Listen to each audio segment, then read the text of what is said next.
Hello guys, welcome back to my channel literature series. आज के इस वीडियो में हम बात करेंगे निज़्म इज़ेकियल द्वारा लिखी हुई poem the night of the scorpion के बारे में। सो गाइस, निज़्म इज़ेकियल जो थे वो एक इंडियन प्ले राइट और एक पोइट थे।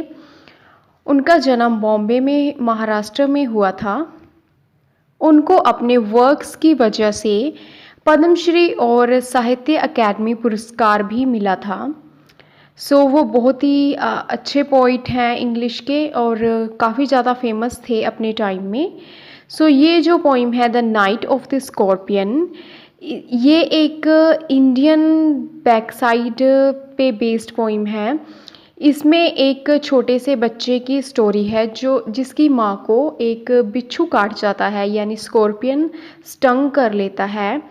और उसके बाद कुछ छोटी सी उनके घर में ये इंसिडेंस होता है, सिर्फ उसको एक्सप्लेन किया गया है। और इसके पीछे वो दो तीन चीज़ों को लेकर चलते हैं। एक वो अपनी एक माँ की जो उसके बच्चे के लिए जो भी प्यार होता है वो उसको दर्शाते हैं। और इंडिया में जो सुपरस्टिशंस लोगों की मतलब मान्यता है सुपरस्टिशंस में, अंधविश्वास में, वो चीज़ों को वो लेकर चलता है और इसमें एक्सप्लेन करता है। So guys, let's start the poem. First stanza. I remember the night my mother was stung by a scorpion.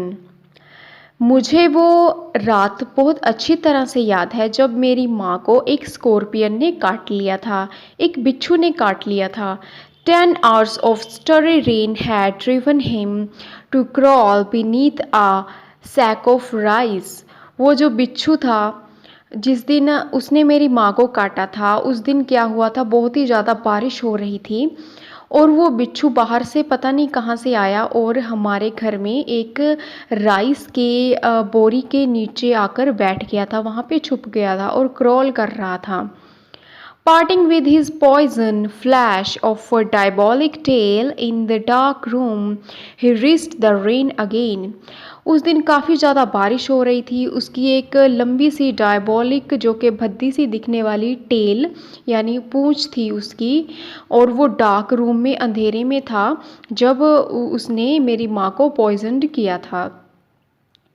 The peasants came like swarms of flies and burst the name of God 100 times to paralyze the evil one. और जब इस घटना का पता हमारे आसपास के लोगों को लगा, पीजेंट्स यानी वहाँ के जो नेटिव्स थे उनके आसपास के, वैसे पीजेंट्स का मतलब मजदूर या किसान होता है। वो जो थे सभी इकट्ठे हो गए मक्खियों की तरह, मधुमक्खियों की तरह। और बज़ यानी बज़ वो साउंड होती है जो मधुमक्खियाँ वो निकालती हैं। ऐसे करके वो सारे एक दूसरे से बातें करने लगे, काफ़ी शोर मच गया। With candles and with lanterns throwing giant scorpion shadows on the mud baked wall. वो सभी मिलकर लालटेन और कैंडल्स के साथ आए थे और उस जाइंट स्कॉर्पियन को ढूंढने लगे कि वो कहाँ है। और मड बेक्ड वॉल यानी जो दीवारें थी उन पे ढूंढने लगे, मड मिट्टी में चीकड़ में ढूंढने लगे उसको। They search for him, he was not found. उन्होंने उसको बहुत ढूंढा लेकिन वो नहीं मिला। They clicked their tongues with every moment that the scorpion made his poison moved in mother's blood, they said. और उन्होंने क्या कहा कि जब जब वो जो स्कॉर्पियन है वो मूव करेगा, ये यहाँ पे उनके अंधविश्वास जो उन्होंने उनके बिलीव्स हैं वो सब बता रहे हैं पोइट, कि उनका क्या मानना था लोगों का, गांव के लोगों का, कि वो जब भी वो स्कॉर्पियन वो मूव करेगा तो बिल्कुल वैसे ही जो मदर के अंदर उसका ब्लड है वो भी मूव करेगा। इसलिए वो उस स्कॉर्पियन को पकड़ना चाहते थे और उसको मार देना चाहते थे, ताकि जब वो मर जाए और वो फिर मूवमेंट नहीं करेगा तो ब्लड जो पॉइजन है मदर के अंदर वो ऑटोमेटिकली ठीक हो जाएगा। May he sit still, they said. May the sins of your previous birth be burned away tonight they said. और उसके बाद उन्होंने क्या कहा, वो आराम से बैठ गए सारे हमारे घर में और मेरी मदर को कहने लगे कि चलो अच्छा ही हुआ, और इस दर्द से, जिस दर्द से तुम गुज़र रही हो, शायद ये तुम्हारे पिछले जन्म के पापों का प्रायश्चित होगा।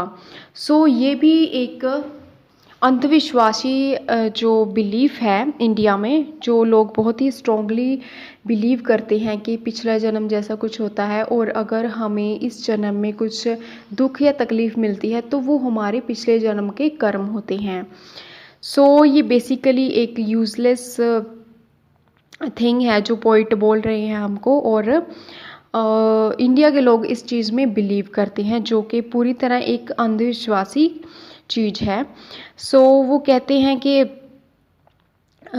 जो लोग थे वो ये सब मेरी मदर को बोल रहे थे, मे your suffering decrease the misfortunes of your next birth they said. और उन्होंने कहा कि अब जो तुम ये सफ़र कर रही हो, दुख तकलीफ़ें झेल रही हो, सो ये इसका तुम्हें क्या फ़ायदा होगा, तुम्हारा जो नेक्स्ट बर्थ होगा, अगला जन्म होगा, उसमें तुम अच्छे से रहोगी, मतलब उसमें सुखी रहोगी।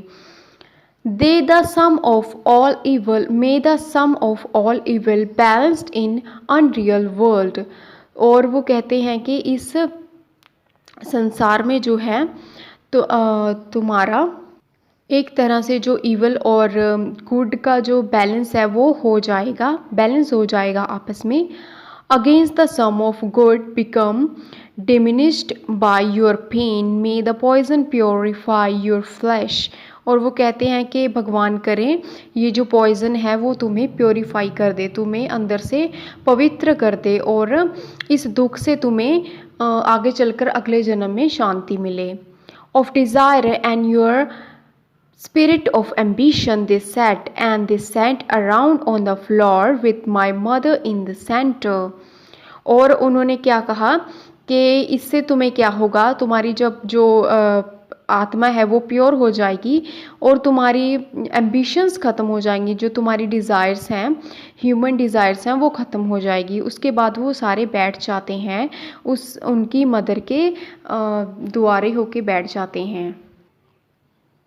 The peace of understanding on each face, more candles, more lanterns, more neighbors, more insects and the endless rain। और ऐसे ही थोड़ी थोड़ी देर बाद जो और हमारे उनके मतलब आंट गुआंट के लोग थे वो इकट्ठे हो जाते हैं, वो सभी अपनी कैंडल्स और लालटेन्स लेकर आते हैं। सो सारे इकट्ठे होते रहते हैं, और उस दिन जो बारिश थी वो रुकने का नाम ही नहीं ले रही थी। My mother twisted through and through groaning on a mat. और मेरी मदर दुख तकलीफ़ों से, उस दर्द से बहुत ही ज़्यादा ग्रोन कर रही थी, मतलब तड़प रही थी बहुत ही ज़्यादा। My father, skeptic rationalist, trying every curse and blessing power mixture herb and hybrid। और मेरे फादर जो स्केप्टिक थे, रैशनलिस्ट थे।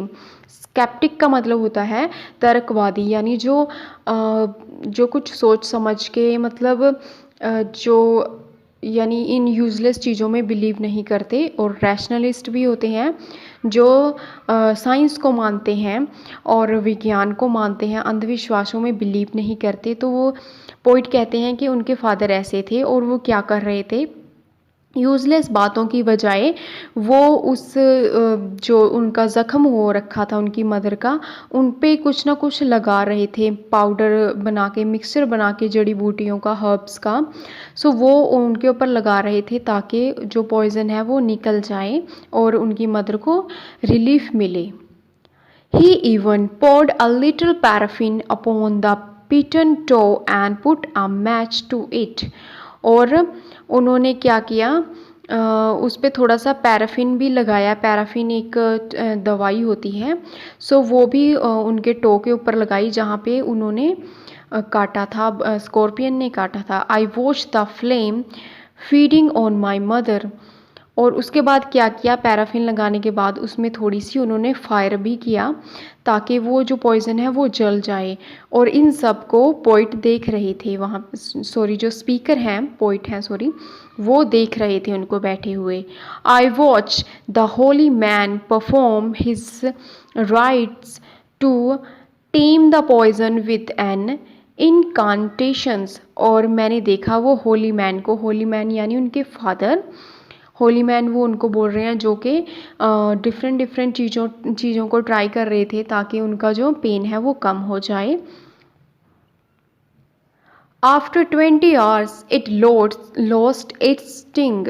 और तब जाकर 20 आवर्स के बाद, 20 घंटों के बाद उनकी मदर को आराम मिला और पॉइज़न ख़त्म हुआ और उनकी तबीयत ठीक हुई। My mother only said thank God the scorpion picked on me and spared my children। सो जब मेरी मदर ठीक हो गई उसके बाद उनके मुंह से एक ही चीज़ निकली, वो क्या थी कि थैंक गॉड, गॉड का शुक्र है कि इस स्कॉर्पियन ने मुझे काटा, मेरे बच्चों को नहीं। सो यहाँ पे जो एक माँ का दिल होता है, माँ की जो भावनाएं होती हैं अपने बच्चों के लिए, वो बयान कर रहे हैं पोइट कि जो मदर होती है वो अपने बच्चों के लिए कुछ भी सहन कर लेती है, बड़ी से बड़ी जो मुश्किलें हैं, प्रॉब्लम्स हैं, उनको खुद के ऊपर ले लेती है और अपने बच्चों को हमेशा सेव करती है। सो ये जो पोइम है अंधविश्वासों के ऊपर जो इंडिया में फैले हुए हैं, बहुत ही बड़े लेवल के ऊपर उनके ऊपर सटायर करता है और एक मदर नेचर के ऊपर भी अपने व्यूज़ देता है कि मदर्स कैसी होती हैं, मदर ही सब कुछ, मतलब गॉड से भी ऊपर होती हैं, जो हमें हमेशा सेव करके रहती हैं। So guys, this is our poem. Please like and subscribe my channel and share it to all your friends. And you can watch other videos in description box and on the I button also.